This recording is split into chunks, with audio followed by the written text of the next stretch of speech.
Di tengah hutan Dago Pakar, Bandung, ada sebuah lorong tua yang sering membuat orang berjalan lebih pelan.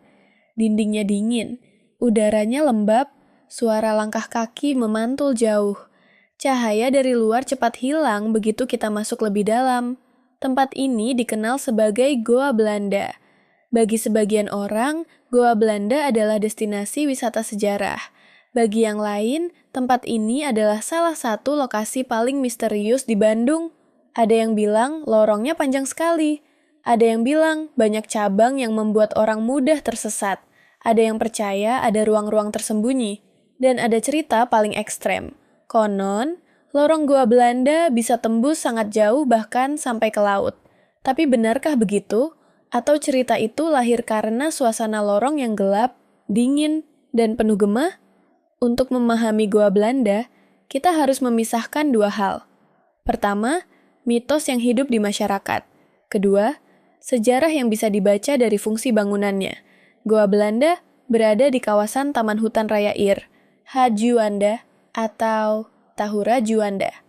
Kawasan ini dikenal sebagai ruang hijau besar di utara Bandung, dekat Dago Pakar, dengan kombinasi alam, jalur jalan kaki, air terjun, dan jejak sejarah kolonial. Saat kita memasuki Goa Belanda, hal pertama yang terasa bukan hanya gelapnya, tapi bentuknya. Ini bukan gua alami seperti gua kapur dengan stalaktit dan stalagmit. Goa Belanda adalah terowongan buatan. Dindingnya menunjukkan fungsi praktis. Lorongnya terasa terencana. Ada ruang, cabang, ventilasi, dan struktur yang menunjukkan bahwa tempat ini dibangun untuk kebutuhan tertentu. Karena itu, meskipun namanya goa, tempat ini lebih tepat dipahami sebagai terowongan kolonial. Awalnya, tempat ini berkaitan dengan infrastruktur air di kawasan Bandung Utara. Air, sungai, dan kontur pegunungan membuat kawasan Dago Pakar penting secara teknis. Terowongan seperti ini bisa menjadi bagian dari sistem pengaliran air atau infrastruktur yang mendukung kebutuhan energi dan kota. Namun, dalam perjalanan sejarah, fungsi tempat ini berubah. Pada masa kolonial dan menjelang situasi perang, terowongan yang berada di lokasi strategis bisa dimanfaatkan untuk kebutuhan lain, perlindungan, komunikasi, penyimpanan, logistik, dan strategi pertahanan. Disinilah Goa Belanda mulai berubah dari infrastruktur menjadi ruang sejarah. Bayangkan situasi Bandung pada masa kolonial. Kota yang berkembang, jalur penting menuju pegunungan, kawasan hutan yang relatif terlindung, dan pemerintah kolonial yang membutuhkan tempat aman ketika situasi politik dan militer semakin tegang.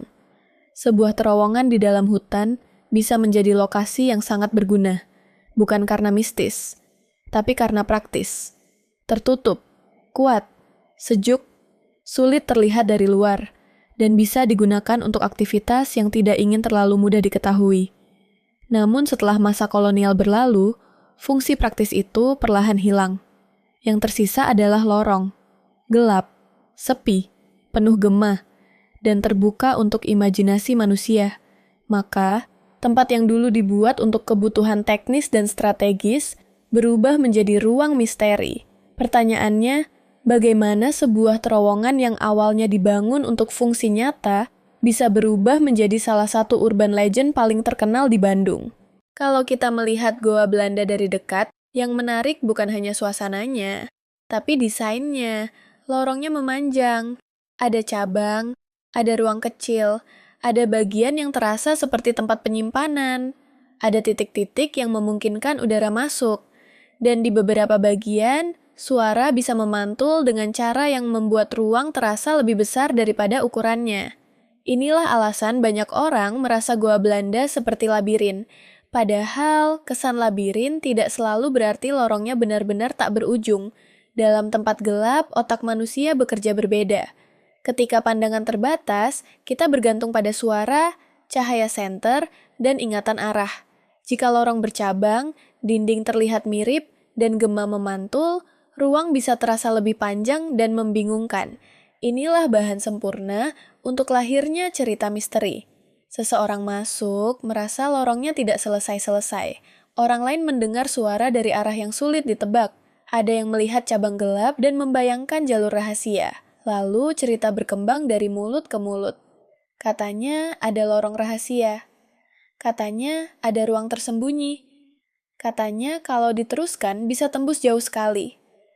Cerita seperti ini sangat umum muncul pada bangunan kolonial, terutama bangunan yang gelap, tertutup, dan punya sejarah perang. Karena perang selalu meninggalkan ruang untuk imajinasi. Ada strategi yang tidak dicatat publik. Ada ruangan yang tidak semua orang tahu. Ada fungsi yang berubah. Ada ketegangan masa lalu yang terasa menempel pada tempat. Di kawasan yang sama ada juga Goa Jepang. Keduanya sering dibahas bersama karena sama-sama berada di Tahura Juanda dan sama-sama terkait masa pendudukan serta pertahanan. Tapi konteksnya berbeda. Goa Belanda lebih tua dan berkaitan dengan masa Hindia Belanda, serta perubahan fungsi dari infrastruktur menjadi fasilitas strategis.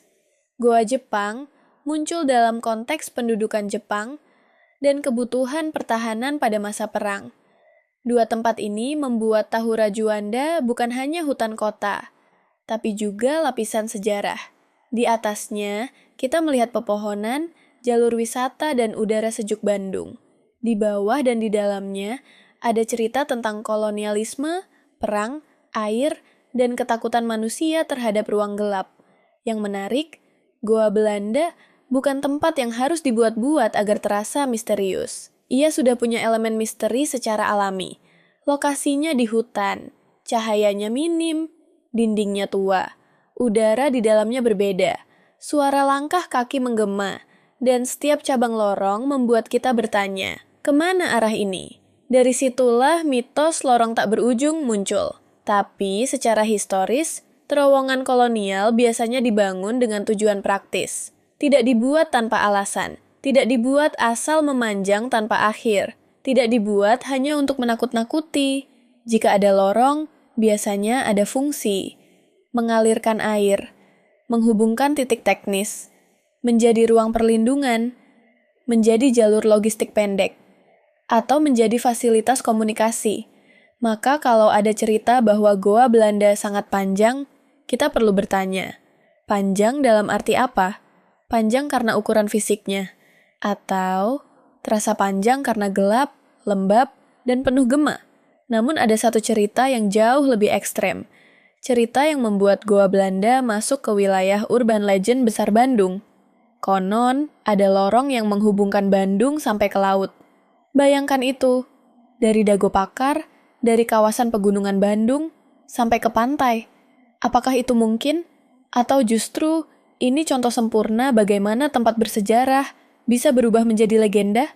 Cerita Goa Belanda tembus sampai laut memang terdengar sangat menarik, karena Bandung adalah kota pegunungan, jauh dari pantai.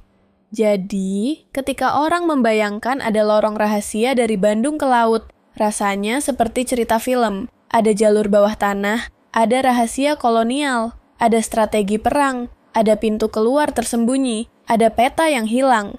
Tapi, kalau kita lihat secara rasional, klaim ini sangat sulit diterima tanpa bukti kuat. Pertama, jaraknya sangat jauh. Dari Bandung ke laut bukan beberapa ratus meter. Bukan juga 1 atau 2 kilometer.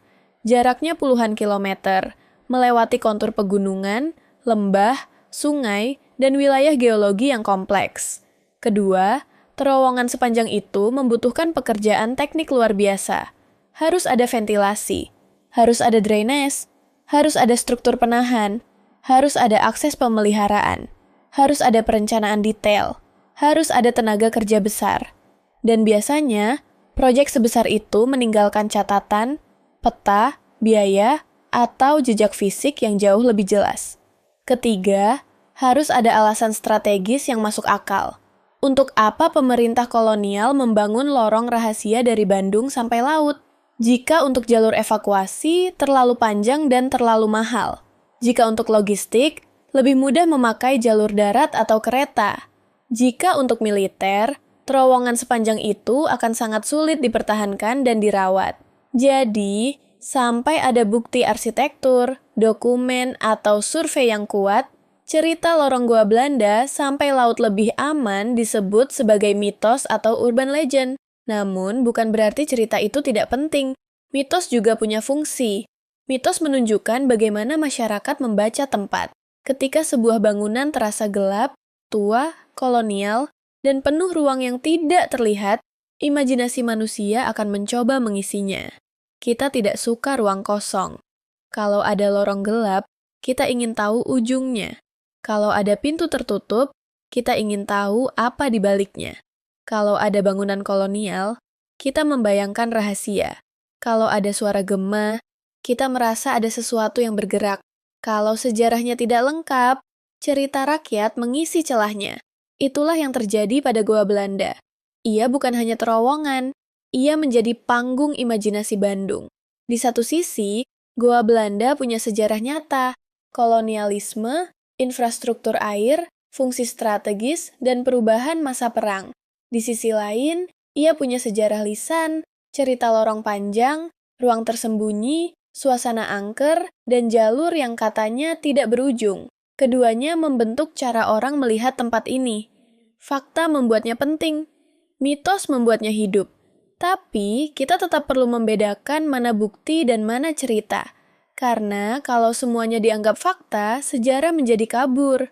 Dan kalau semua mitos langsung ditertawakan, kita kehilangan cara masyarakat merasakan masa lalu. Goa Belanda paling menarik justru karena berada di antara keduanya. Antara beton dan bayangan, antara air dan perang, antara arsip kolonial dan cerita lokal, antara lorong yang bisa diukur dan lorong yang dibayangkan. Mungkin lorongnya tidak benar-benar sampai laut. Tapi, ia memang menghubungkan banyak hal. Menghubungkan Bandung modern dengan masa kolonial. Menghubungkan hutan Tahura dengan sejarah kota.